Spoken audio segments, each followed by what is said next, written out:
Hey guys welcome back. ఈరోజైతే మా cousin వాళ్ళ ఇంటికి వెళ్తున్నాను. యాక్చువల్లీ వాళ్ళ ఇల్లు పక్కనే, జస్ట్ 5 minutes వాక్ వెళ్ళిపోవచ్చు. కానీ అలా ఎందుకు వెళ్తాం మనం? స్ట్రైట్ రోడ్ వద్దు, నా దారి రహదారి.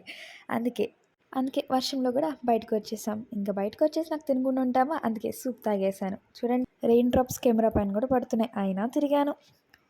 నార్మల్గా కజిన్స్ కలిస్తేనే తెలిసిందేగా, ఫుల్ ఫన్ ఉంటుంది. ఇంకా మేము చేసిన రచ్చ మామూలుగా లేదు, తగ్గేదే లేదు అసలు. మేము చేసిన రచన చూసేయండి.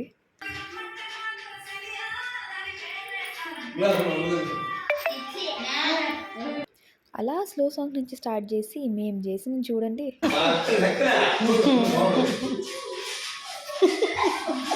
కింద పడి దొల్లి దొల్లి మరీ చేసాము. అక్కడ క్లీన్ చేయాల్సిన అవసరం కూడా లేదు ఇంకా. అండ్ దెన్ ఏదో గేమ్ ఆడాం. యాక్చువల్లీ దానికి పేరు నాకు కూడా తెలియదు, కానీ దొరికినోడిని దొరికినట్టు కొట్టచ్చు, కసి మొత్తం తీర్చుకోవచ్చు. ఆ షాల్ బదులు నా దగ్గర బెల్ట్ ఉంటే బాగుండేది అనిపించేది. ఇంకా అంతే, ఈరోజు ముచ్చట్లు ఇలా జరిగింది. మా రోజు మళ్ళీ కలుద్దాం. బాయ్.